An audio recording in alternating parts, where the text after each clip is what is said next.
تم سب نے کیسے سوچ لیا تھا کہ اس لڑکی کو بے وقوف بنایا جا سکتا ہے؟ عروزہ کی آواز ابھری۔ مراد کھانسنے لگا۔ پانی کی پھوار نے اس کے سامنے رکھے نقشوں کو بھی تر کر دیا تھا۔ رئیس نے اپنی پیشانی پر ہاتھ رکھا اور عروزہ کی طرف دیکھا جو اب بھی ولی کو گھور رہی تھی، جیسے اس کی باتوں پر یقین کرنا مشکل ہو رہا ہو۔ کچھ تھا جو وہ چھپا رہا تھا۔ وہ جیسے منار میں فٹ ہو گیا تھا، وہ جیسے فجر کے لیے کام کرتا تھا، کچھ تھا جو عروزہ کو کھٹکتا تھا۔ تو تمہارا مطلب ہے فجر، جس نے تمہیں جہنم میں بھی گارڈ رکھنے کا سوچا ہوگا، اسے پتہ چل گیا کہ تم میرے بھانجے ہو؟ رئیس نے آہستہ سے پوچھا۔ اس کی آواز میں حیرت اور ہنسی کا ایک عجیب امتزاج تھا۔ دونوں ہاتھ کمر پر رکھے تھے۔ وہ سر جھکائے ہنسی ضبط کرنے کی کوشش کر رہا تھا۔ بھانجے کا چہرہ دیکھ کر اسے ہنسی ہی آ رہی تھی۔ ولی نے اپنی آنکھیں تنگ کیں۔ اس کا چہرہ سپاٹ تھا مگر اندر ہی اندر ایک طوفان مچا ہوا تھا۔ میں نے تو پہلے ہی کہا تھا یہ آسان کام نہیں ہے۔ اس نے بس اتنا ہی کہا، جبکہ نظریں رئیس پر جمی تھیں۔ وہ اس کے احساسات جانچنے کی کوشش کر رہا تھا۔ وہ بتانے آیا تھا کہ فجر کو پتہ چل چکا ہے کہ ان کا آپسی رشتہ کیا ہے، مگر اس نے آدھا سچ بتایا تھا۔ پورا سچ وہ فجر کے علاوہ کبھی کسی کو نہیں بتا سکتا تھا۔ مجھے تو پہلے ہی پتا تھا وہ اتنی آسانی سے نہیں پھنسے گی۔ اس کی آنکھوں میں ایک چمک ہے جو عام بے وقوف لڑکیوں میں نہیں ہوتی، عروزہ نے پھر سے کہا۔ وہ ان کی باتیں سن رہا تھا جبکہ دماغ تیزی سے کام کر رہا تھا۔ منار تو اسے ہر صورت واپس جانا تھا۔ اب تو فجر کو ساری سچائی سے آگاہ کرنا تھا۔ ہمارے ذاتی مسائل اپنی جگہ، لیکن وہ تمہیں ڈائریکٹ ٹرمینیٹ نہیں کر سکتی۔ رئیس اس بار اس کی جانب متوجہ تھا۔ درست فرمایا بگ بی، مجھے پہلے وارننگ مل چکی ہے، نان پروفیشنل حرکتوں کی وجہ سے۔ ولی نے کس قدر بے چارگی سے کہا تو مراد نے رخ موڑ کر اپنی ہنسی ضبط کی۔ ولی رئیس کو بگ بی کہتا تھا۔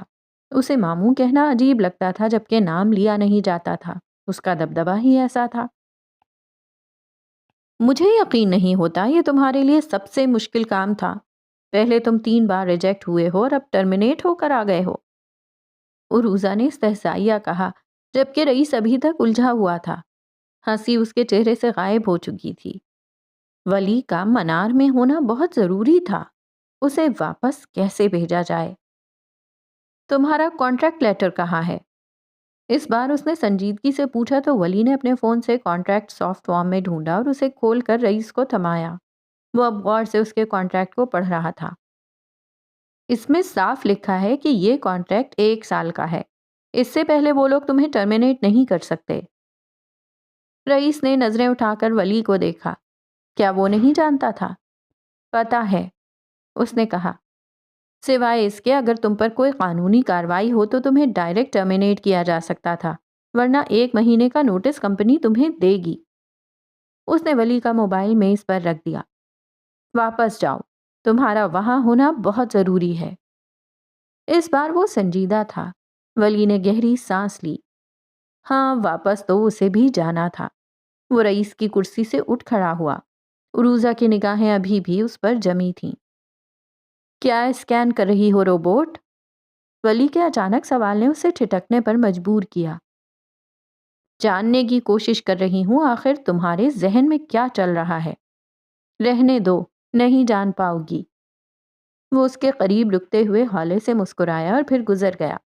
لفٹ کے قریب رک کر اس نے مڑ کر تینوں کو دیکھا جو اپنی اپنی جگہ کھڑے اسے ہی دیکھ رہے تھے، جیسے وہ جہنم کا ٹکٹ کٹوا چکا ہو۔ میرے لیے دعا کرنا ساتھیوں، اس نے کسی قدر بے چارگی سے کہا۔ خدا تمہارے درجات بلند کرے۔ مراد نے ہاتھ اٹھا کر دعا دی۔ عروزہ کی جانچتی نگاہیں اسے دیکھتی رہیں جبکہ رئیس کا اعتماد اس سے جڑا تھا۔ وہ ان تینوں کو وہیں چھوڑ کر لفٹ میں داخل ہو گیا۔ اسے منار واپس جانا تھا۔ اس نے لیپ ٹاپ کی اسکرین پر نظریں جمائے رکھیں جہاں ایڈنبرا کی روشن صبح نیل اور نسا کے چہروں کو منور کر رہی تھی۔ لعنت ہو تم پر ولیم جوزف، نیل کی آواز اسپیکر سے پھٹی، اتنی بلند کہ ولی کو لگا کمرے میں کوئی تیسرا شخص موجود ہے۔ تمہارے لیے صرف تمہارے لیے ہم نے وہ پاکستانی لباس پہن کر ایک ایک روایتی پوز بنوا کر فوٹو شوٹ کروایا، اور تم کیا منہ لے کر آئے ہو؟ ٹرمینیٹ ہو کر؟ سیریسلی؟ نیل کے چہرے کے زاویے غصے اور مایوسی سے بگڑ چکے تھے۔ اس کے سنہری بال ماتھے پر بکھرے ہوئے تھے اور سیاہ آنکھوں میں شکایتوں کا سمندر ٹھاٹے مار رہا تھا۔ 3 بار ریجیکٹ ہوئے، چلو وہ برداشت کیا، لیکن سیدھا ٹرمینیٹ؟ تمہیں اندازہ بھی ہے تم نے جوزفس کی ناک کٹوا دی ہے؟ اس کی دھواں دار تقریر جاری تھی، جبکہ ولی خاموشی سے اس کی جھاڑ سنتا رہا۔ اس کا چہرہ سپاٹ تھا مگر اندر ایک طوفان برپا تھا۔ نسا جو اب تک ہلکے سے مسکرا رہی تھی، اب اس کی مسکراہٹ بھی غائب ہو چکی تھی۔ اس کی آنکھوں میں ولی کے لیے تشویش کی لہریں ابھرنے لگیں۔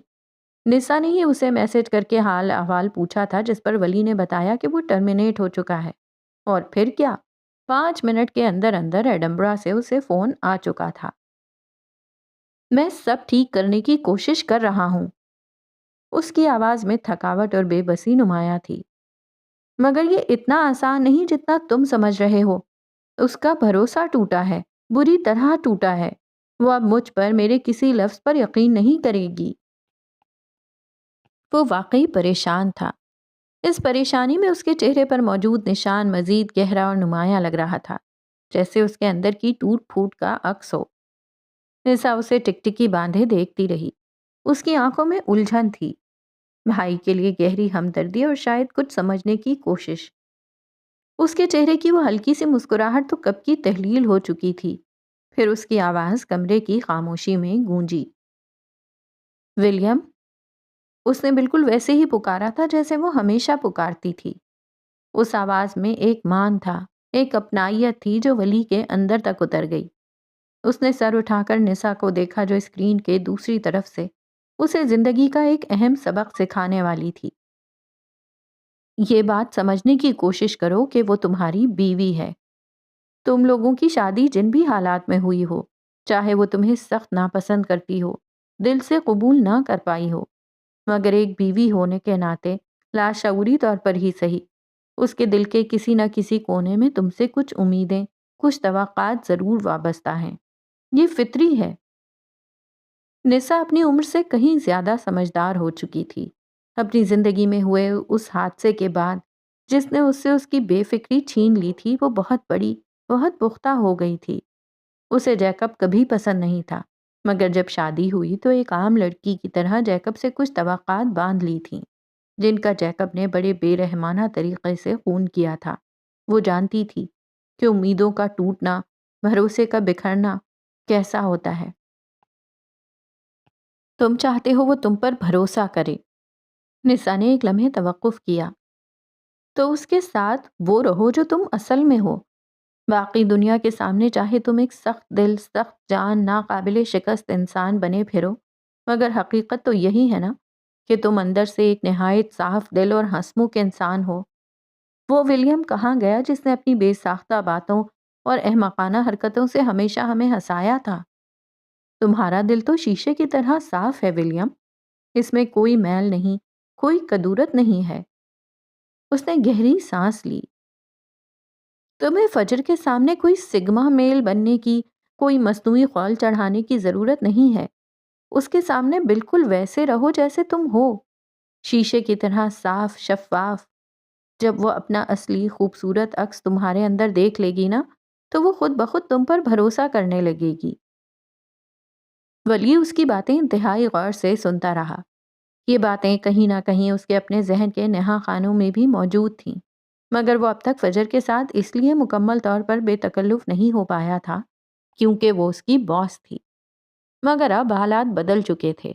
اب وہ جان گئی تھی کہ ان کا اصل رشتہ کیا تھا، ایک ایسا رشتہ جو باس اور ملازم کے رسمی تعلق سے کہیں زیادہ گہرا اور پیچیدہ تھا۔ جب تم اس سے پہلی بار ملے تھے تب تم کیسے تھے، یاد کرو ذرا۔ اور ولی کی آنکھوں کے سامنے چند منظر کسی فلم کی طرح تیزی سے گھوم گئے۔ تمہیں پتا ہے تمہارا نام اگر فجر نہ ہوتا تو کیا ہوتا؟ فجر نے حیرت سے اسے دیکھا تھا۔ Breath taking. اسے اپنے وہ منہ پھٹ بے دھڑک کامنٹس یاد آئے تو چہرے کی وہ مصنوعی سختی جو اس نے خود پر طاری کر رکھی تھی آہستہ آہستہ کم پڑنے لگی۔ ایک نہایت ہلکی سی، تقریباً ناقابل دید مسکراہٹ اس کے لبوں پر ابھری۔ وہ واقعی ایسا تھا، بے تکلف، منہ پھٹ مگر صاف کو۔ نسا کی آواز نے اسے پھر چونکایا۔ تمہیں اسے وہ ماحول دینا ہے جہاں اس کی وہ مضبوط میسکولن انرجی جو اس نے زمانے سے لڑنے کے لیے خود پر طاری کر رکھی ہے تمہارے سامنے خود بخود دم توڑ دے اور اس کی اصل فیمنن انرجی ابھر کر سامنے آئے۔ وہ تم سے لڑے، بحث کرے، روٹھے، گلے شکوے کرے، جو دل میں ہے فوراً کہہ دے بنا کسی جھجک کے۔ اور یاد رکھنا، ایسی لڑکیاں جن کی پہچان، جن کی شخصیت زخموں سے بنی ہو، جنہیں حالات نے وقت سے پہلے بڑا کر دیا ہو، ان کی وہ چھپی ہوئی فیمنن انرجی اتنی جلدی، اتنی آسانی سے باہر نہیں نکلتی۔ اس کے لیے صبر چاہیے، محبت چاہیے اور سب سے بڑھ کر خلوص چاہیے۔ وہ واقعی اس کی بہن تھی اور ایک عورت ہونے کے ناطے ایک دوسری عورت کی نفسیات کو، اس کی پیچیدگیوں کو سمجھنے میں اپنے بھائی کی مدد کر رہی تھی۔ وہ جانتی تھی کہ بھروسہ ٹوٹنا کیسا ہوتا ہے، دھوکہ ملنا، مسترد کیا جانا کیسا محسوس ہوتا ہے۔ وہ خود ایک صاف دل، حساس لڑکی تھی۔ اس نے زندگی کی تلخیوں کو قریب سے دیکھا تھا۔ یاد رکھنا ولیم، عورت تب تک کسی مرد پر مکمل بھروسہ نہیں کرتی جب تک اسے اس مرد کی ذات میں، اس کے کردار میں، اسے اپنا ہی کوئی نہ کوئی مثبت عکس نظر آنا شروع نہ ہو جائے۔ تمہیں اس کے لیے ایک شفاف آئینے جیسا بننا ہوگا۔ وہ تمہاری بیوی ہے، تمہاری شریک حیات، تمہاری رازدار۔ ہر ایک رشتے سے زیادہ وہ تمہیں، تمہاری توجہ، تمہاری محبت کو ڈیزرو کرتی ہے۔ اسے یہ یقین دلاؤ کہ تم اس کے لیے ہو، صرف اس کے لیے، ایک پوری جنگ لڑ کر، ایک دنیا فتح کر کے آئے ہو۔ اسے بولنے دو، اس کی باتوں کو، اس کی خاموشی کو بھی سنو، ٹھیک ہے؟ ایک لمحے کو ولی کو لگا ہی نہیں کہ وہ اس سے چھوٹی تھی۔ اس کی باتیں، اس کا انداز، اس کی سمجھداری، وہ اسے مبہوت سا دیکھتا رہا۔ نسا کو واقعی وقت نے بہت جلد بہت بڑا کر دیا تھا۔ سن لیا یا اب بھی کانوں میں روئی ٹھونسی ہوئی ہے؟ نیل کی آواز جو اب تک پس منظر میں دب گئی تھی، قدرے نرم مگر اب بھی ہلکی سی خفکی لیے ہوئے ابھری۔ اب وہ اگر تمہیں 2-4 گالیاں بھی دے تو چپ چاپ سن لینا، تمہاری ہی غلطی ہے۔ ولی کے لبوں پر اب ایک حقیقی گہری مسکراہٹ تھی۔ ہاں، سن لیا اور سمجھ بھی گیا۔ وہ دونوں کو خدا حافظ کہتا، ان کی نیک تمنائیں وصول کرتا فون بند کر گیا۔ اس کے ارد گرد ایک دم خاموشی چھا گئی۔ اس نے ایک لمبی گہری سانس لی، جیسے سینے پر رکھا کوئی بھاری بوجھ اتر گیا ہو۔ اپنا آپ، اپنی روح، سب کچھ ہلکا پھلکا محسوس ہو رہا تھا۔ نسا کے الفاظ اس کے اندر تک سرائیت کر گئے تھے۔ چلو ولیم جوزف عرف ولی اورنگزیب، ایک اچھا نہیں، ایک بہترین شوہر بننے کا وقت آج، ابھی سے شروع ہوتا ہے۔ اس نے مسکرا کر گاڑی سٹارٹ کی۔ اس کے ارادوں میں ایک نئی مضبوطی تھی اور آنکھوں میں ایک نئی چمک۔ فجر کو جیتنے کی جنگ کا اگلا اور شاید سب سے مشکل مرحلہ اب شروع ہونے والا تھا۔ وہ اپنی بڑی شیشم کی میز پر جھکی، ہیزل آنکھوں پر اینک ٹکائے، پوری توجہ سے اسکیچ بک میں ایک پراسرار لباس کے خاکے میں رنگ بھر رہی تھی۔ لباس کا ڈیزائن ایک پیچیدہ تھا، نازک کام جو اس کی اپنی شخصیت کی طرح تہ دار تھا۔ کمرے میں ہلکی سی جاز موسیقی گونج رہی تھی اور کھڑکی سے چھن کر آتی دوپہر کی نرم دھوپ اس کے بالوں کو مزید چمکا رہی تھی۔ یکایک میز پر رکھا فون اپنی مخصوص گھنٹی کے ساتھ بج اٹھا۔ فجر نے جھنجھلا کر برش نیچے رکھا، اس کی یکسوئی میں خلل پڑا تھا۔ اس نے آہستگی سے ریسیور اٹھایا۔ جی، اس کی آواز میں پیشہ ورانہ مگر ہلکی سی بیزاری تھی۔ میڈم، ریسیپشن سے بات کر رہی ہوں، ولی آئے ہیں، وہ آپ سے ملنا چاہتے ہیں۔ ریسیپشنسٹ کی آواز میں ہمیشہ کی طرح شائستگی تھی۔ فجر کی خوبصورت بھویں جو ابھی تک ڈیزائن کی باریکیوں میں الجھی تھیں، یہ سن کر بری طرح سکڑ گئیں۔ ولی نہیں، ولی سر بولیں۔ اس نے دھیمے مگر سخت لہجے میں تصحیح کی۔ اس کا دل بے ترتیب دھڑک رہا تھا۔ اب وہ یہاں کیا کرنے آ گیا تھا؟ کیا ٹرمینیشن لیٹر کافی نہیں تھا؟ سوری میڈم، دوسری طرف سے گھبرائی ہوئی آواز ابھری۔ فجر نے آنکھیں بند کر کے گہری سانس لی، خود کو پرسکون کرنے کی کوشش کی۔ کیا کہہ رہے ہیں وہ؟ اس نے پوچھا۔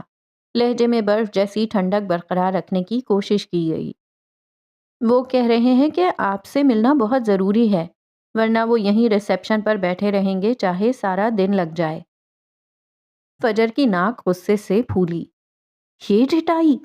اس نے ایک اور گہری سانس لی۔ عوامی تماشا وہ ہرگز نہیں چاہتی تھی۔ ٹھیک ہے، انہیں اندر بھیج دو۔ اس نے ریسیور کسی قدر سختی سے کریڈل پر رکھا اور پھر سے خود کو آنے والے طوفان کے لیے تیار کیا۔ اس نے فوراً اپنی اینک اتار کر ڈیسک پر رکھی اور بالوں کو ٹھیک کیا۔ وہ کمزور نظر نہیں آنا چاہتی تھی۔ کچھ ہی لمحوں بعد دروازہ آہستگی سے کھلا۔ فجر نے جان بوجھ کر چہرہ نہیں اٹھایا۔ وہ اسی طرح اسکیچ بک پر جھکی رہی جیسے دنیا و ما فیہا سے بے خبر ہو، مگر اس کے کان پوری طرح مستعد تھے۔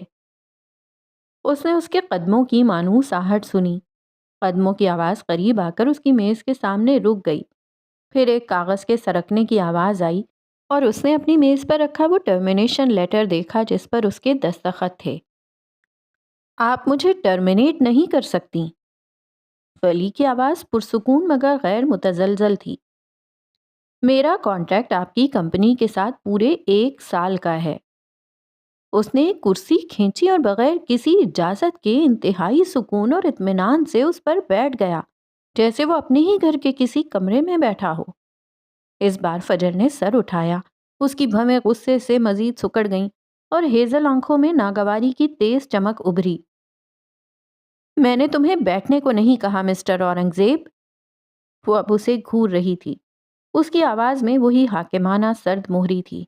وہ ڈرامہ کرنے اور اسے بے نقاب کرنے میں جیت تو گئی تھی، مگر ولی کے وہ چند جملے کسی آسیب کی طرح اس کا پیچھا نہیں چھوڑ رہے تھے۔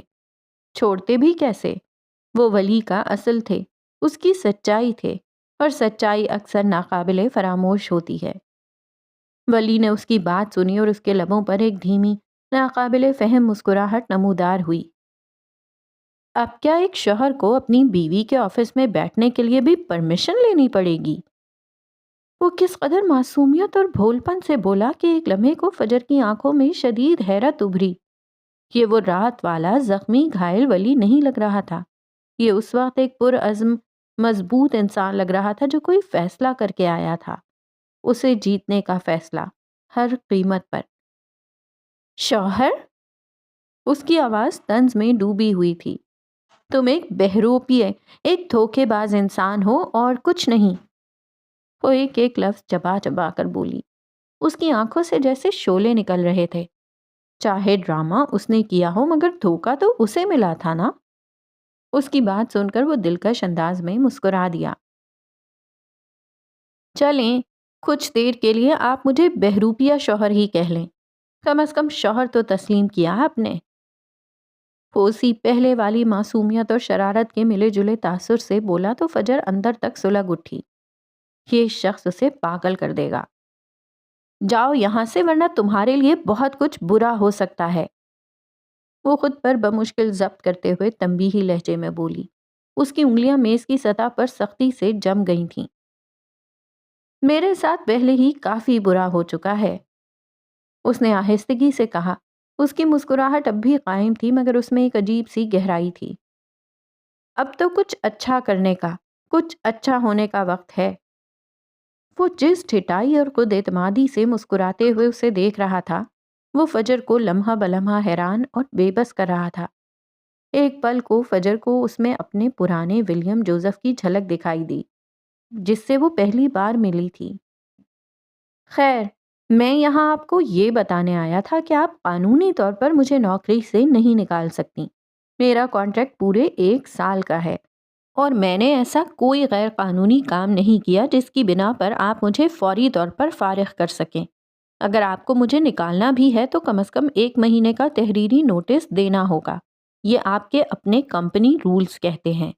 اس نے میز پر پڑے کانٹریکٹ کی ایک کاپی اس کی طرف سرکائی۔ تو اگر آپ مجھے نکالنا ہی چاہتی ہیں تو بدقسمتی سے یا شاید خوش قسمتی سے آپ کو مجھے مزید 1 مہینہ برداشت کرنا ہوگا۔ اس نے انتہائی نرم، شائستہ مگر اٹل لہجے میں ساری صورتحال اس کے سامنے رکھ دی۔ فجر نے اس کی بات سنی۔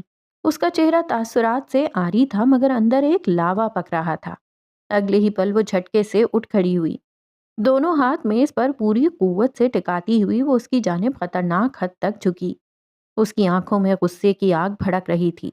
دیکھو، وہ کچھ کہنا ہی چاہتی تھی کہ ولی نے اس کی بات کاٹ دی۔ جب سے آپ کو دیکھا ہے پھر کسی کو نہیں دیکھا۔ وہ اسی کے انداز میں اسی طرح میز پر دونوں ہاتھ جماتا ہوا اس کی جانب جھکا۔ ایک لمحے کو دونوں کے چہرے ایک دوسرے کے اتنے قریب تھے کہ وہ ایک دوسرے کی آنکھوں میں اپنا عکس دیکھ سکتے تھے۔ فجر کی آنکھیں حیرت اور ایک نامعلوم احساس سے پھیل گئیں۔ یہ ایک اتنا غیر متوقع، اتنا ذاتی جملہ تھا کہ فجر کا خوبصورت چہرہ شدت جذبات سے سرخ پڑ گیا۔ وہ فوراً پیچھے ہٹی۔ اس کا دل ایسے دھڑک رہا تھا جیسے سینے سے باہر نکل آئے گا، جبکہ ولی اسی خود اعتمادی اور ایک گہری نظر سے اسے دیکھتا رہا۔ اس کے لبوں پر وہی دھیمی سی مسکراہٹ تھی۔ فجر نے خود کو سنبھالا۔ وہ آج جارجٹ کے خوبصورت سوٹ میں ملبوس تھی۔ بال ایک ڈھیلی سی پونی ٹیل میں بندھے تھے اور کانوں میں ہیرے کے چھوٹے چھوٹے ٹاپس اس کے چہرے کی ہر حرکت پر چمک رہے تھے۔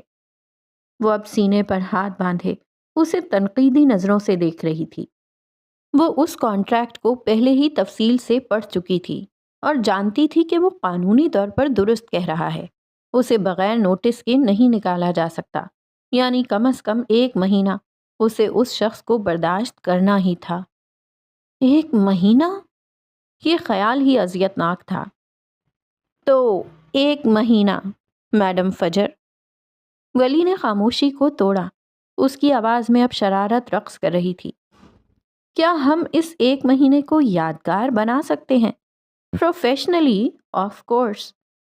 وہ آنکھوں میں شرارت لیے بولا۔ فجر نے اسے گھورا۔ تم اپنی حد میں رہو۔ یہ میرا آفس ہے اور میں تمہاری باس ہوں۔ باس؟ یعنی میری نوکری سلامت ہے؟ وہ سوالیہ نظروں سے بولا۔ فجر نے کچھ کہنے کے لیے منہ کھولا مگر الفاظ جیسے حلق میں اٹک گئے۔ اس شخص کا یہ روپ اسے اندر تک جھنجھوڑ رہا تھا۔ ویسے، ولی نے بات جاری رکھی۔ اس کی نظریں فجر کے اسکیچ بک پر جم گئیں۔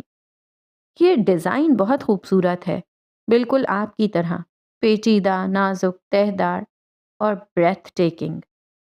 کس کے لیے ہے؟ اس کی نظریں سیدھی فجر کی آنکھوں میں جھانک رہی تھیں۔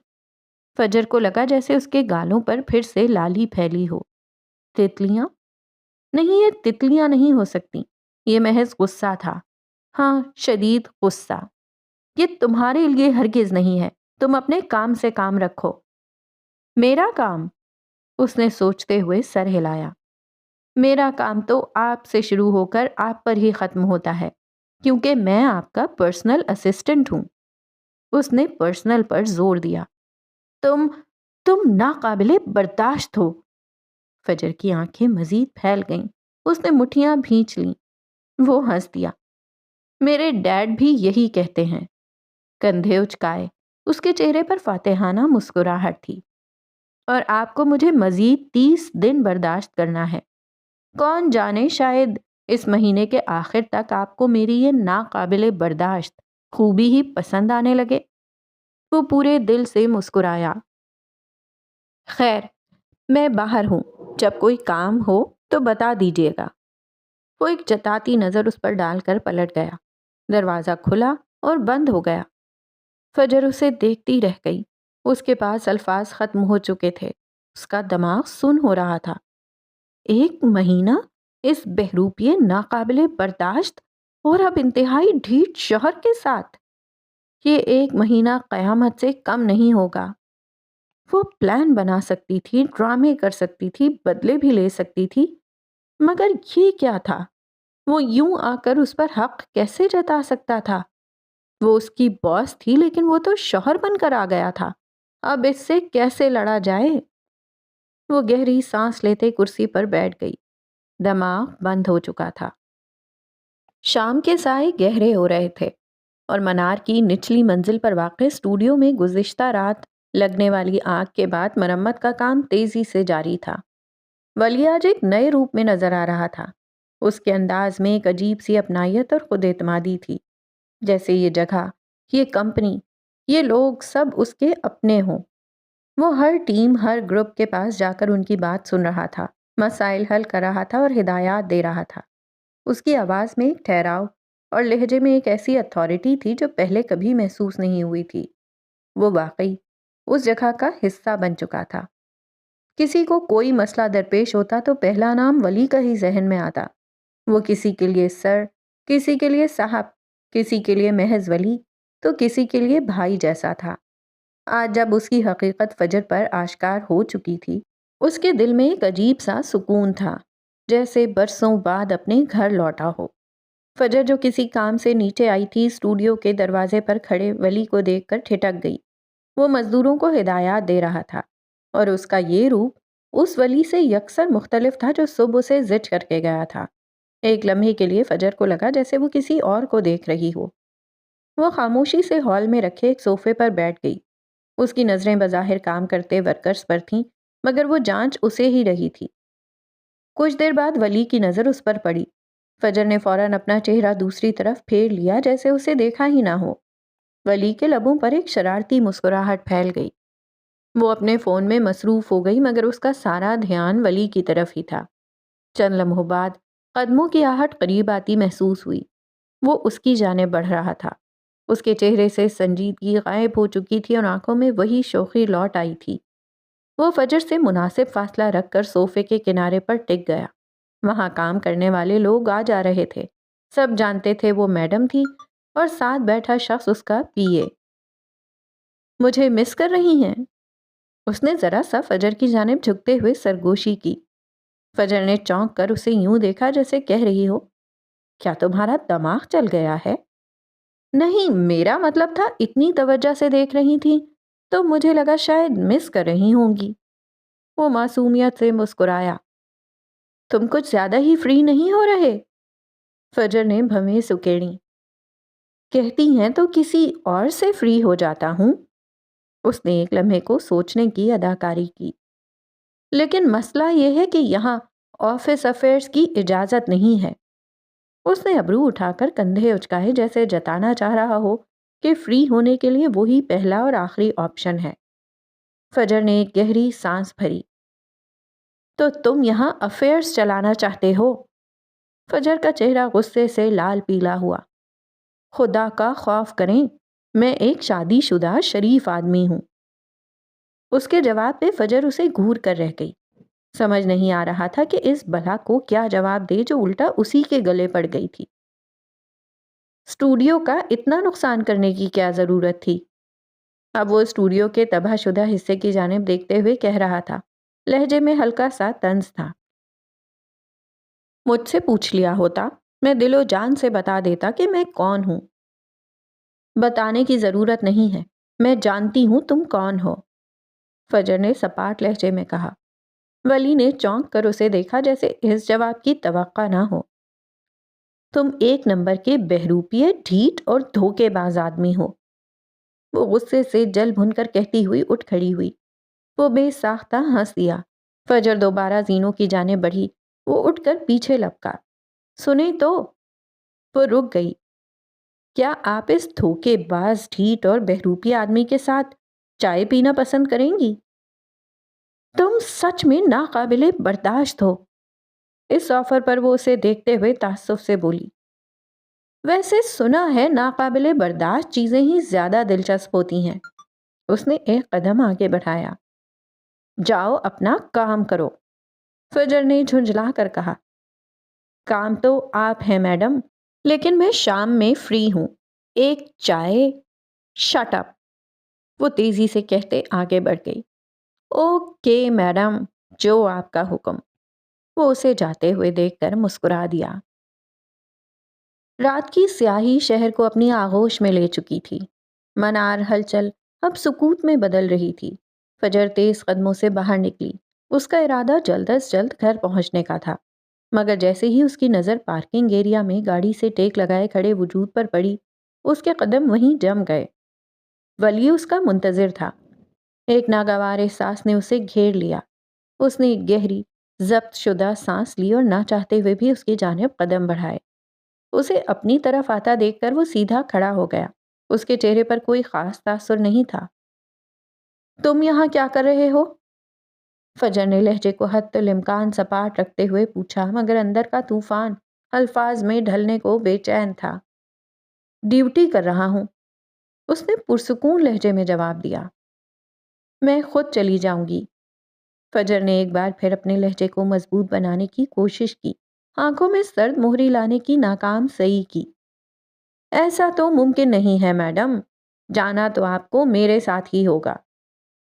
اس نے فجر ہی کے انداز میں مگر زیادہ پختگی سے کہا۔ اس کی آواز میں ایک ایسی قطعیت تھی جس سے فرار مشکل تھا۔ آخر تم یہ سب کیوں کر رہے ہو کون تم؟ اس بار فجر کے ضبط کا بند ٹوٹ گیا۔ لہجے میں دبا دبا غصہ واضح تھا، چہرے کے تاثرات بگڑ چکے تھے۔ وہ ایک قدم اس کے قریب آیا، اتنا قریب کہ فجر کو اس کی سانسوں کی حدت محسوس ہوئی۔ اس کا اپنا لہجہ ٹھنڈا برف کی مانند تھا۔ اگر آپ بھول گئی ہیں تو یاد دلا دوں، میں وہی ہوں جس کی آپ بیوہ بنی گھومتی ہیں۔ یہ ایک کاری وار تھا، الفاظ نہیں بلکہ تیز دھار خنجر تھے جو سیدھے فجر کے دل میں پیوست ہوئے۔ اس نے شدت سے آنکھیں میچ لیں، جیسے اس حملے کی اذیت کو اندر ہی اندر جذب کرنے کی کوشش کر رہی ہو۔ خود کو سنبھالتے ہوئے وہ آگے بڑھی اور گاڑی کا پچھلا دروازہ کھولنے کی کوشش کی۔ آگے بیٹھیں، ڈرائیور نہیں ہوں آپ کا۔ ولی کی آواز میں اب تلخی کا عنصر نمایاں تھا۔ فجر نے پلٹ کر اسے خونخوار نظروں سے گھورا، مگر مزید تماشا کرنے کے بجائے آگے کا دروازہ کھول کر خاموشی سے بیٹھ گئی۔ اس کی باتوں سے، اس کی موجودگی سے بچنے کا واحد راستہ یہی تھا کہ چپ چاپ گھر پہنچ جائے۔ وہ دوسری جانب سے آ کر ڈرائیونگ سیٹ پر بیٹھا۔ فجر نے فوراً اپنا رخ کھڑکی کی جانب پھیر لیا، جیسے باہر بھاگتے ہوئے بے جان نظارے اس کے اندر کے خلفشار سے زیادہ دلچسپ ہوں۔ گاڑی منار کی حدود سے نکلی اور شہر کی روشن سڑکوں پر رواں دواں ہو گئی۔ اندر ایک گہری بوجھل خاموشی چھائی رہی۔ فجر باہر دیکھتی رہی، ہر گزرتے منظر کے ساتھ اس کی الجھن بڑھتی جا رہی تھی۔ ولی نے بھی کوئی بات نہ کی۔ پھر اچانک گاڑی ایک مانوس سی کافی شاپ کے سامنے آ کر رکی۔ فجر نے چونک کر اس کی طرف دیکھا۔ اس سے پہلے کہ وہ کچھ کہہ پاتی وہ گاڑی کا دروازہ کھول کر باہر نکل گیا۔ فجر نے بے بسی سے سیٹ سے پشت ٹکا لی۔ یہ شخص آخر چاہتا کیا تھا؟ چند منٹوں بعد جب وہ واپس آیا تو اس کے ہاتھ میں کولڈ کافی کے 2 گلاس تھے۔ اس نے ڈرائیور سائیڈ کا دروازہ قدرے مشکل سے کھولا اور اندر بیٹھتے ہوئے ایک گلاس فجر کی جانب بڑھایا۔ فجر نے اسے نہیں تھاما، بس خالی نظروں سے گلاس کو دیکھتی رہی۔ مجھے لگا منہ سے آگ نکال نکال کر تھک گئی ہوں گی، اب کچھ ٹھنڈا ہو جائے۔ اس کے لہجے میں شرارت تھی، مگر آنکھوں میں ایک گہری پرچھائی بھی تھی۔ کم بخت آگ سے کھیل رہا تھا، جانتا نہیں تھا۔ وہ اسے گھورے گئی۔ ہیزل آنکھیں اسے جلا کر خاک کرنا چاہتی تھیں۔ پکڑ لیں اب، پہلے بھی تو میرے ہاتھ کی کافی پیتی رہی ہیں۔ اس کی آواز میں اب نرمی کا شائبہ تھا۔ اس بار فجر نے گلاس تھام لیا، مگر ہونٹوں سے نہیں لگایا، بس اسے ہاتھ میں لیے بیٹھی رہی، جبکہ وہ سکون سے اسٹرا لبوں میں دبائے کافی پینے لگا جیسے کچھ ہوا ہی نہ ہو۔ کافی دیر کی خاموشی کے بعد جب فجر کا صبر جواب دینے لگا تو وہ اس کی طرف مڑی۔ کیا ہم اب چل سکتے ہیں؟ اس کی آواز میں تھکن اور بیزاری تھی، اس کا دماغ سن ہو رہا تھا۔ کیوں ایکسیڈنٹ کروانا چاہتی ہیں؟ اس نے ابرو اچکا کر کہا۔ کافی تو سکون سے پینے دیں۔ فجر ضبط کیے بیٹھی رہی۔ چند لمحوں بعد ویٹر بل لے آیا۔ ولی نے بل دیکھا اور پھر فجر کی جانب بڑھا دیا۔ میری سیلری نہیں آئی ابھی، مہینے کا آخر چل رہا ہے تو۔ اس نے معصومانہ انداز میں فجر کو دیکھتے ہوئے کہا۔ فجر حیرت سے اسے دیکھ کر رہ گئی۔ اس نے بنا کچھ کہے اپنے بیگ سے کارڈ نکالا اور ویٹر کو تھما دیا۔ ویٹر کے جانے کے بعد اس نے ناقابل یقین لہجے میں پوچھا، تمہارے پاس ایک کافی کے پیسے بھی نہیں ہیں؟ ایک کافی آپ کی طرف ادھار تھی، بھول گئیں؟ اس نے کافی کا آخری سپ لیتے ہوئے جواب دیا۔ فجر کو بے اختیار نکاح کے بعد والی وہ رات یاد آئی، ایک بھولی بسری یاد جسے ولی نے آج پھر تازہ کر دیا تھا۔ میں حساب کتاب برابر رکھتا ہوں، وہ اب سکون سے اسے دیکھتے ہوئے کہہ رہا تھا۔ ویسے ابھی آپ کی طرف میرا حساب نکلتا ہے، پھر کب چکا رہی ہیں اس فورنر کا ادھار؟ بہت جلد، فجر نے دانت پیستے ہوئے کہا اور رخ موڑ لیا۔ بہت شکریہ میڈم۔ گندی نیت والا فورنر۔ اس کا دھیما تقریباً ناقابل سماعت تبصرہ ولی کے کانوں تک پہنچ گیا۔ وہ ہونٹ بھینچ کر مسکرا دیا۔ ویٹر کارڈ واپس لایا، ولی نے کارڈ فجر کو تھمایا اور گاڑی آگے بڑھا دی۔ وہ نہیں جانتی تھی، مگر وہ یہ سب کچھ، یہ نوک جھونک، یہ اذیت ناک قربت، صرف اس کے ساتھ چند لمحے مزید گزارنے کے لیے کر رہا تھا۔ اس کے غصے، اس کی نفرت کے پردے میں چھپی کسی انجانی کشش کو محسوس کرنے کے لیے کر رہا تھا۔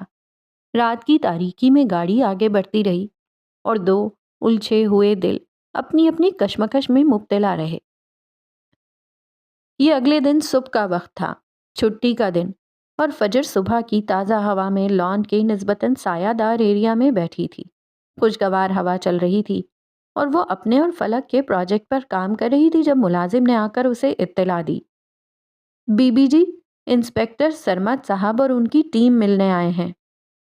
فجر نے گہری سانس لی۔ انہیں اندر لے آؤ۔ وہ جانتی تھی وہ یہاں کیوں آئے ہیں۔ تھوڑی دیر میں انسپیکٹر سرمد دو جونیئر افسران کے ہمراہ لان میں داخل ہوئے۔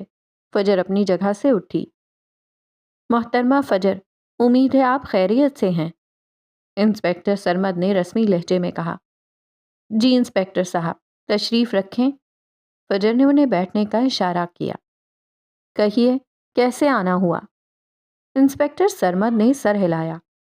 آپ کے خلاف خود دفاعی کارروائی کا کیس مکمل طور پر بند کر دیا گیا ہے، فائل کلوزڈ۔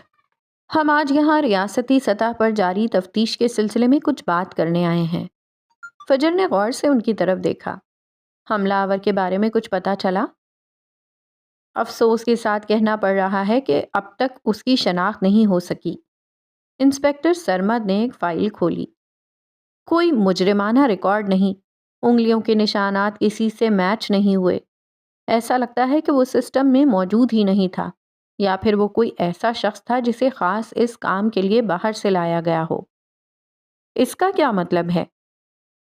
وہ اس حادثے کو اپنی زندگی سے نکال دینا چاہتی تھی، مگر جیسے یہ ممکن ہی نہیں تھا۔ ہماری تفتیش اب اسی زاویے پر مرکوز ہے کہ اس حملے کے پیچھے کون ہو سکتا ہے۔ آپ کی کمپنی، آپ کے کاروباری معاملات، کوئی پرانی دشمنی، ہم ہر پہلو سے جائزہ لے رہے ہیں۔ ایک جونیئر افسر نے لقمہ دیا۔ فجر نے تلخی سے مسکرانے کی کوشش کی۔ دشمنیاں تو کاروبار کا حصہ ہوتی ہیں۔ اس نے کندھے اچکائے۔ ہم سمجھتے ہیں۔ انسپیکٹر سرمد نے سر ہلایا۔ ایسے سینکڑوں کیس روزانہ ان کے پاس آتے تھے۔ کیا آپ نے میری کمپنی کی سیکیورٹی کا آڈٹ کیا؟ جس کمپنی کو ہم نے سیکیورٹی کا ٹھیکہ دیا تھا، کیا ان کے اہلکاروں کی مکمل چھان بین ہوئی ہے؟ سیکیورٹی کمپنی کے گارڈ سے پوچھ گچھ جاری ہے۔ اسلم، مرحوم گارڈ، ایک بہادر آدمی تھا، اس کے بارے میں کوئی منفی بات سامنے نہیں آئی۔ رحیم بخش، مرحوم کیئر ٹیکر، تو بس غلط وقت پر غلط جگہ موجود تھا۔ اصل سوال یہ ہے کہ حملہ آور کو اتنی اندرونی معلومات کیسے ملیں؟ یہ سب میں نہیں جانتی، یہ پتہ لگانا آپ کا کام ہے۔ ہماری ٹیم دن رات اسی پر کام کر رہی ہے۔ حملہ آور کا چہرہ سی سی ٹی وی میں واضح نہیں تھا، اس نے نقاب پہن رکھا تھا، لیکن اس کے قد کاٹ اور انداز سے کچھ اندازے لگائے گئے ہیں۔ ہم شہر کے داخلی اور خارجی راستوں کی فوٹیج بھی چیک کر رہے ہیں۔ کیا آپ کو کوئی ایسی بات یاد ہے جو اس وقت غیر معمولی لگی ہو؟ کوئی ایسی چیز جو آپ نے پہلے نظر انداز کر دی ہو؟ دوسرے جونیئر افسر نے پوچھا۔ فجر کچھ دیر خاموش رہی۔ اس کے ذہن میں کئی سوچیں گردش کر رہی تھیں۔ یہ سوال اس سے پہلے بھی پوچھے گئے تھے، مگر اس وقت وہ ذہن پر زیادہ زور ڈال رہی تھی۔ پھر اس کی آواز سنائی دی۔ اس وقت تو سب کچھ بہت افراتفری میں ہوا، مگر ایک مخصوص بو، پرفیوم نہیں، کسی کیمیکل جیسی، شاید کوئی صنعتی کلینر یا دھات کی مخصوص مہک، یہ بہت مدھم سی ہے، شاید میرا وہم ہو۔ انسپکٹر سرمد اور ان کی ٹیم نے ایک دوسرے کی طرف دیکھا۔ ہر چھوٹی سے چھوٹی تفصیل اہم ہو سکتی ہے محترمہ فجر۔ انسپکٹر نے اپنے نوٹ پیڈ پر کچھ لکھا۔ ہم اس پر مزید غور کریں گے۔ اور اسلم اور رحیم بخش، ان کے لیے انصاف کا کیا مطلب ہے؟ صرف قاتل کا پکڑا جانا جو ابھی زندہ ہے، یا اس پورے نیٹ ورک کا خاتمہ جو ایسے لوگوں کو استعمال کرتا ہے؟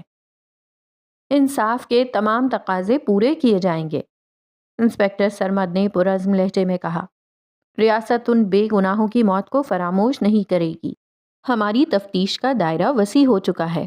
ہم بین الاقوامی ایجنسیوں سے بھی رابطے میں ہیں تاکہ اگر حملہ آور غیر ملکی تھا تو اس کی شناخت میں مدد مل سکے۔ سب انسپکٹر علی نے مزید کہا، ہم آپ کے ان تمام ملازمین سے بھی دوبارہ بات کریں گے جو اس دن دفتر میں موجود تھے یا جن کی رسائی حساس معلومات تک ہے۔ ہمیں کسی اندرونی مخبری کا بھی شدید شبہ ہے۔ فجر نے گہری سانس لی۔ میں ہر قسم کے تعاون کے لیے تیار ہوں، لیکن یاد رکھیں خطرہ کبھی بھی بڑھ سکتا ہے۔ وہ انہیں آگاہ کر رہی تھی کہ مزید کچھ بھی ہو سکتا تھا۔ ہم نے آپ کے علم میں لائے بغیر آپ کے گھر اور دفتر کے اطراف میں خفیہ نگرانی بڑھا دی ہے، لیکن آپ بھی محتاط رہیں۔ پولیس ٹیم مزید کچھ سوالات پوچھنے اور تفصیلات نوٹ کرنے کے بعد رخصت ہو گئی۔ فجر دوبارہ تنہا رہ گئی۔ لان کی خاموشی اب پہلے سے زیادہ بھیانک لگ رہی تھی۔ وہ جانتی تھی یہ لڑائی صرف پولیس کی نہیں، اس کی اپنی بھی تھی۔ اسلم اور رحیم بخش کی قربانی اسے چین سے بیٹھنے نہیں دے گی۔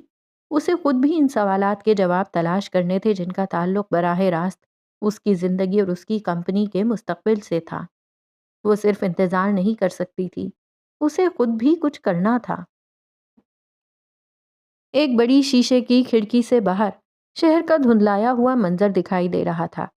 کمرے میں ہلکی سی کافی کی مہک پھیلی ہوئی تھی۔ فلک میز پر پھیلے کاسٹیومز کے خاکوں پر جھکی ہوئی تھی۔ اس کی آنکھوں میں ناقابل یقین حد تک حیرت اور خوشی کی چمک تھی۔ فجر، یہ تو ناقابل یقین ہے، فلک نے ایک خاکہ اٹھاتے ہوئے کہا جس میں ایک نوجوان لڑکی کو ستاروں سے مزین بہتے ہوئے کپڑے کا لباس پہنے دکھایا گیا تھا۔ اس کے چہرے پر عزم اور آنکھوں میں خواب تیر رہے تھے۔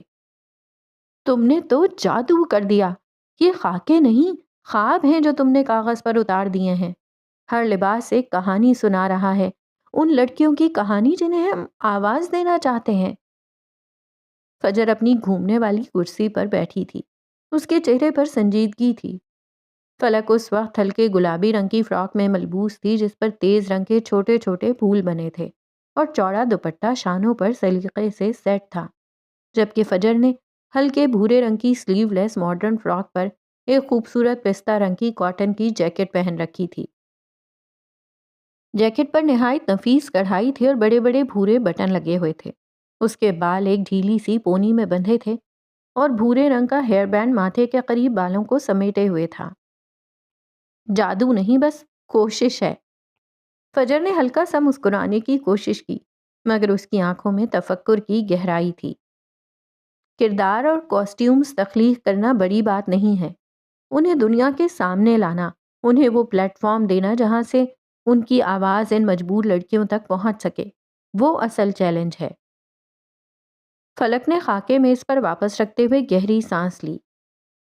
تم ٹھیک کہہ رہی ہو، ہم کتنی ہی اچھی کہانیاں لکھ لیں، کتنے ہی بامعنی لباس ڈیزائن کر لیں، جب تک کوئی انہیں دیکھے گا نہیں، سنے گا نہیں، ان کا مقصد پورا نہیں ہوگا۔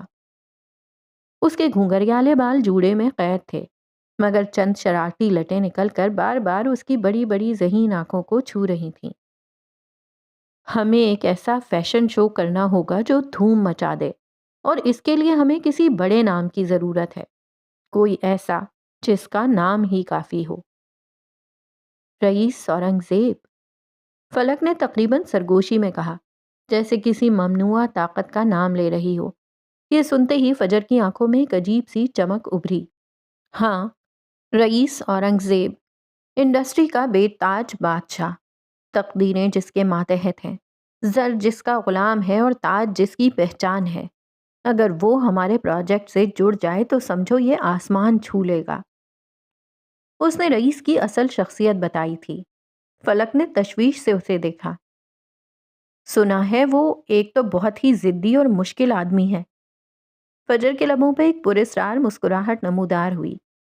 تم اس کی فکر مت کرو، وہ میں دیکھ لوں گی۔ اب وقت آ گیا ہے کہ اس ڈارک لارڈ کو اپنے مقاصد کے لیے استعمال کیا جائے۔ اس نے دل ہی دل میں سوچا، پھر بلند آواز میں بولی، تم بس کرداروں کو مزید جان بخشو، میں اسپانسرشپ کا انتظام کرتی ہوں۔ منار کا ایک نام تھا، مگر جو نام رئیس گروپ کا تھا وہ منار کو شاید اگلے کئی دہائیوں میں بھی نہیں ملتا۔ مجھے تم پر بھروسہ ہے۔ فلک مسکرائی۔ میں ذرا باہر تک ہو کر آتی ہوں۔ فلک اپنی فائل اٹھاتے ہوئے کرسی سے اٹھی اور کمرے سے باہر نکل گئی، جبکہ فجر دوبارہ خاکوں میں کھو گئی۔ کچھ دیر بعد وہ کچھ سوچتی ہوئی اٹھ کر آفس کے دروازے کی طرف بڑھی، اسے کھولا اور باہر قدم رکھتے ہی کسی وجود سے ٹکراتے ٹکراتے بچی۔ سامنے ولی کھڑا تھا، بھوری پینٹ پر خاکستری ڈریس شرٹ پہنے۔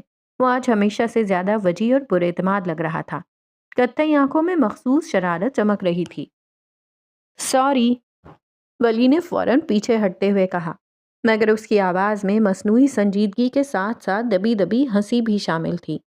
فجر نے اسے نظر انداز کرنے کی کوشش کی۔ دھیان سے چلا کرو، یہ نہ ہو کسی پتھر سے ٹکرا کر سر پھوڑ لو۔ اس نے چلتے ہوئے طنز کیا۔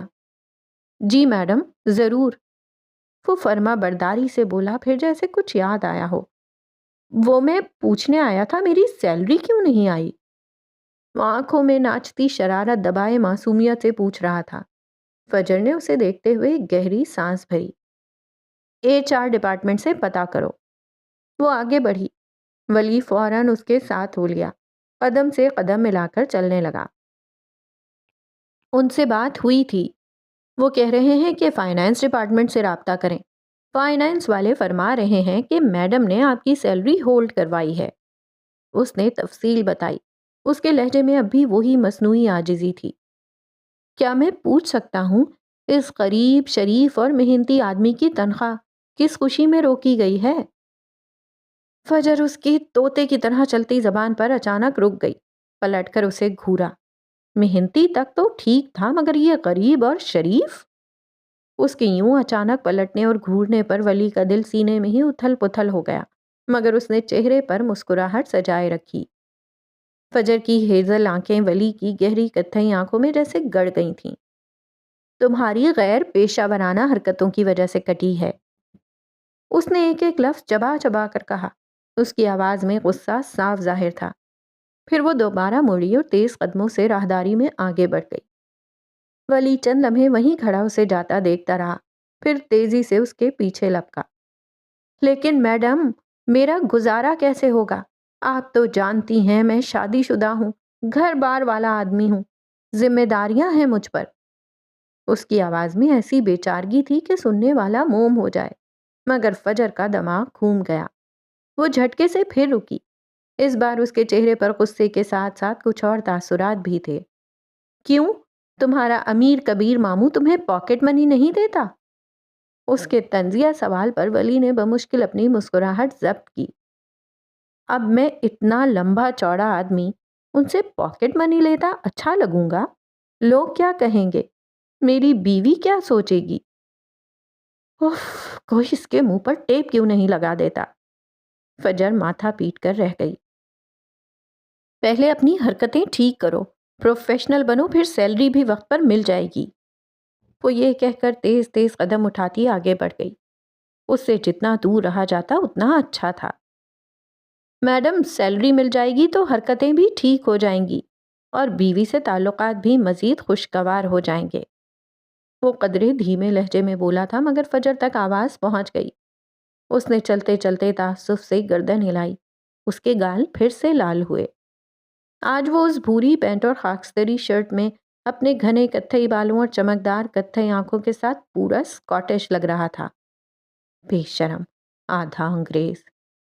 وہ زیر لب بڑبڑاتی ہوئی تیزی سے آگے بڑھ گئی، جبکہ وہ پیچھے شرارتی نظروں سے اسے جاتے ہوئے دیکھتا رہا۔ جبکہ فجر اب تیز تیز قدموں سے زینے سے اتر رہی تھی۔ اسے ڈیزائنر ٹیم سے کچھ بات کرنی تھی۔ وہ آفس کے دروازے سے ذرا پہلے رکی۔ اندر سے دبی دبی ہنسی اور سرگوشیوں کی آوازیں آ رہی تھیں۔ وہ پہچان گئی، یہ اس کی ڈیزائننگ ٹیم کی لڑکیاں تھیں۔ عموماً وہ اپنے کام میں مگن رہتی تھیں۔ آج کیا بات تھی؟ شاید نئے ڈیزائنز پہ بات ہو رہی ہوگی، لیکن اگلے ہی پل جو الفاظ اس کے کانوں میں پڑے اس نے اسے ساکت کر دیا۔ میڈم کا پی اے کتنا ہینڈسم ہے نا؟ ایک لڑکی کی سرگوشی سنائی دی۔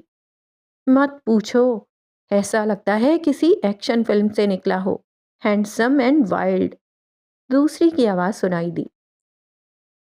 فجر کے ماتھے پر ہلکا سا بل آیا۔ یہ لڑکیاں اس کے بارے میں کیوں بات کر رہی تھیں؟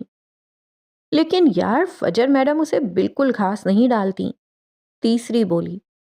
میں تو حیران ہوں، اتنا خوبصورت پی اے اور میڈم کو کوئی فرق ہی نہیں پڑتا۔ ارے چھوڑو، میڈم تو ہیں ہی ایسی سڑیل، ہر وقت کام کام اور بس کام۔ میڈم مسئلہ نہیں ہے، مسئلہ وہ پی اے ہے جو کسی کو دیکھتا ہی نہیں ہے۔ فجر میڈم کا پی اے ہوتے ہوئے وہ کسی اور کو کیوں دیکھے گا؟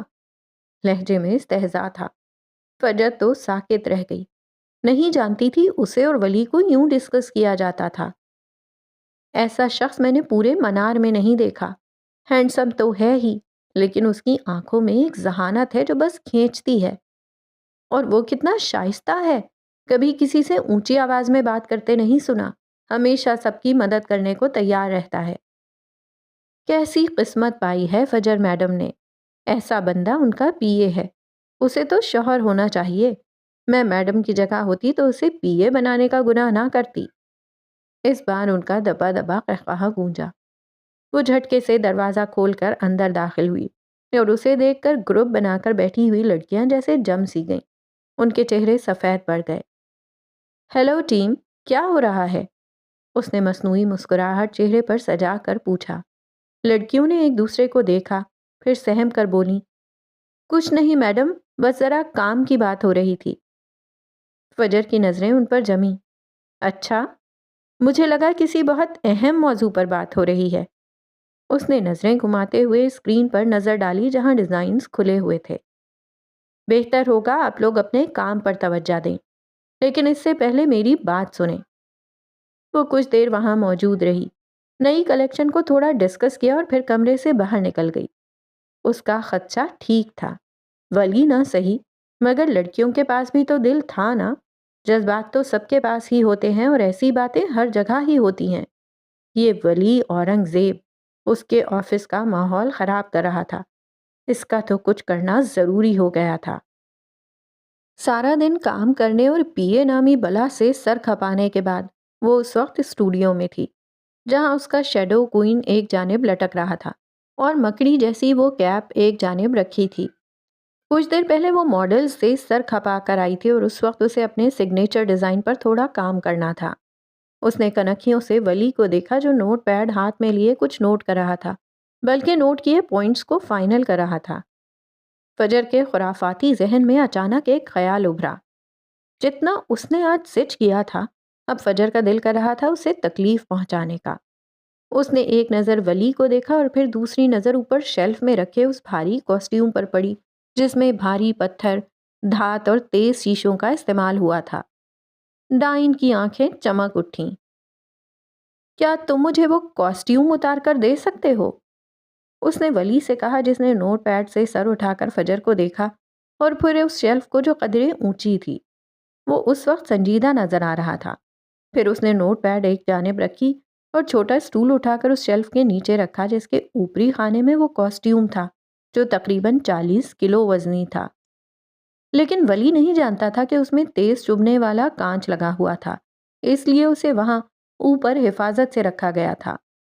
اسٹول پر چڑھ کر اس نے شیلف کے خانے کا دروازہ سرکایا اور جیسے ہی اس نے کاسٹیوم کا کونا ہاتھ میں آنے پر اسے کھینچا، اگلے ہی پل کاسٹیوم کسی ہتھیار کی طرح اس کے اوپر گرا، مگر اس سے پہلے ہی اس نے دونوں ہاتھ بڑھا کر اسے تھام لیا۔ یہ سب اتنی تیزی سے ہوا کہ اس کو سنبھلنے کا موقع ہی نہیں ملا۔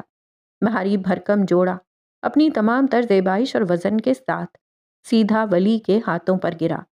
قیمتی پتھر اور دھات اور کانچ اس کی ہتھیلیوں اور انگلیوں میں چبھ گئے۔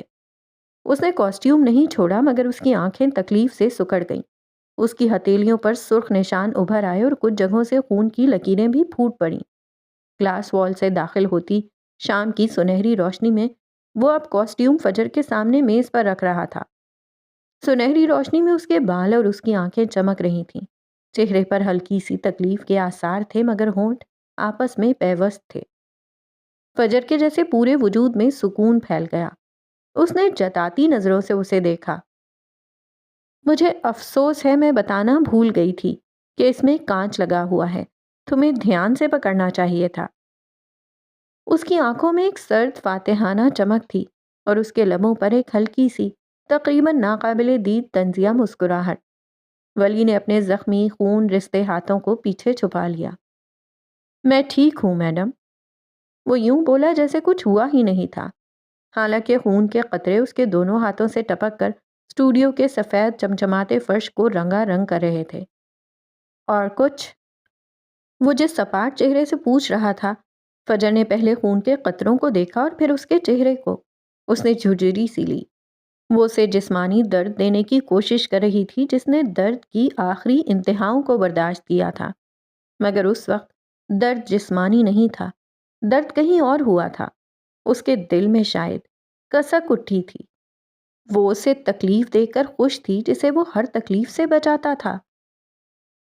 جاؤ ان کی مرہم پٹی کرو، فجر نے کوفت سے کہا۔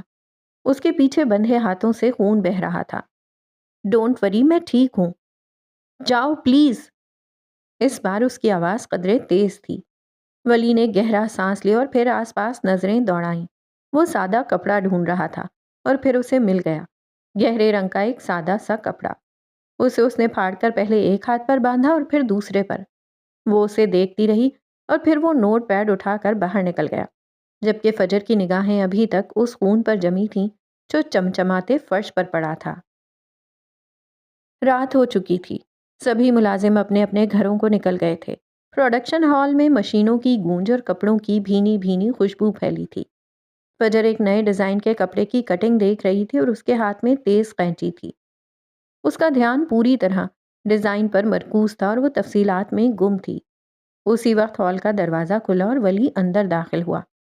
وہ تب سے اب نظر آیا تھا، ہاتھوں پر اب تک کپڑا بندھا تھا۔ فجر نے کٹنگ کرتے ہوئے اچانک ایک قدم پیچھے لیا اور وہیں پر پڑی ایک کپڑے کی رول پر اس کا پاؤں پڑا۔ اس کا توازن بگڑا اور وہ گرتے گرتے بچی۔ قینچی اس کے ہاتھ سے چھوٹ گئی اور اس کی انگلیوں کے پاس سے گزرتی ہوئی نیچے جا گری۔ اس کے منہ سے ہلکی سی کراہ نکلی۔ وہ وہیں بیٹھ گئی۔ اس کی ایک انگلی پر چھوٹا سا کٹ لگا اور خون رسنے لگا۔ ولی جو اسی کی جانب بڑھ رہا تھا، اس کی آنکھوں میں لمحے بھر میں پریشانی اور خوف درایا۔ وہ بغیر کسی توقف کے بجلی کی سی تیزی سے اس کی جانب لپکا۔ فجر! اس کی آواز میں تڑپ تھی، جیسے اس کے اپنے وجود پر چوٹ لگی ہو۔ وہ گھٹنوں کے بل جھکا اور فجر کا ہاتھ اپنے ہاتھوں میں لے لیا۔ اس کے چہرے پر بے پناہ تشویش تھی، جیسے دنیا کی سب سے بڑی آفت آ گئی ہو۔ کیا ہوا؟ دکھائیں مجھے۔ اس نے نرمی سے اس کی انگلی کو دیکھا جہاں سے خون کی باریک لکیر بہہ رہی تھی۔ اس کے چہرے پر اضطراب صاف جھلک رہا تھا۔ دھیان سے کام کیا کریں۔ اس کی آواز میں ڈانٹ نہیں تھی بلکہ حد درجہ فکر مندی تھی۔ اس نے فوراً میز پر پڑا کپڑا اٹھا کر انگلی پر لپیٹ کر خون روکنے کی کوشش کی، جبکہ فجر اسے یوں فکر مند دیکھ کر خود حیران رہ گئی۔ کیا تھا وہ شخص جسے وہ اتنی تکلیف پہنچا کر خوش تھی؟ وہ اسے ذرا سی تکلیف میں دیکھ کر پریشان ہو گیا تھا۔ اٹس اوکے، کچھ نہیں ہوا۔ اس نے اپنے ہاتھ ولی کے ہاتھوں سے کھینچ لیے۔ چہرے پر جہاں ایک پل پہلے حیرانی تھی، اب وہاں سرد مہری لوٹ آئی تھی۔ یقیناً وہ اب بھی اداکاری کر رہا تھا۔ اس کے ذہن میں پہلا خیال یہی آیا۔ وہ اٹھ کھڑی ہوئی تھی۔ وہ بھی اٹھا۔ نظریں اس کے چہرے پر تھیں جو اس سے اعتراض برت رہی تھی۔ میں فرسٹ ایڈ باکس لاتا ہوں۔ وہ اسے وہیں چھوڑ کر فرسٹ ایڈ باکس ڈھونڈنے لگا۔ یقیناً پروڈکشن ہال میں کہیں نہ کہیں تو ضرور ہوگا۔ میں نے کہا نا، کچھ بھی نہیں ہوا، ذرا سا کٹ ہے۔ جانے کیوں اسے ولی کے وجود سے الجھن ہو رہی تھی۔ وہ جلد از جلد اس سے دور جانا چاہتی تھی۔ وہ شخص اس سے بھی بڑا اداکار تھا۔ وہ اس کی سخت آواز پر رک چکا تھا۔ پھر اس نے کلائی پر بندھی گھڑی پر نظر ڈالی۔ 9 بجنے والے ہیں، میرے خیال سے ہمیں نکلنا چاہیے۔ وہ بھی سنجیدہ ہوا تو فجر بنا کچھ کہے تیز تیز قدم اٹھاتی ہال سے باہر نکل گئی۔ دروازہ کھلا اور بند ہو گیا۔ وہ وہیں کھڑا رہ گیا۔ تم مجھ پر یقین کیسے کرو گی؟ بند دروازے کی جانب دیکھتے اس نے افسردہ سانس خارج کی اور پھر خود بھی تیز تیز قدم اٹھاتا ہال سے باہر نکل گیا۔ پیچھے پروڈکشن ہال ان کے جانے سے خالی رہ گیا تھا۔ وہ ساری توانائی اپنے ساتھ لے گئے تھے۔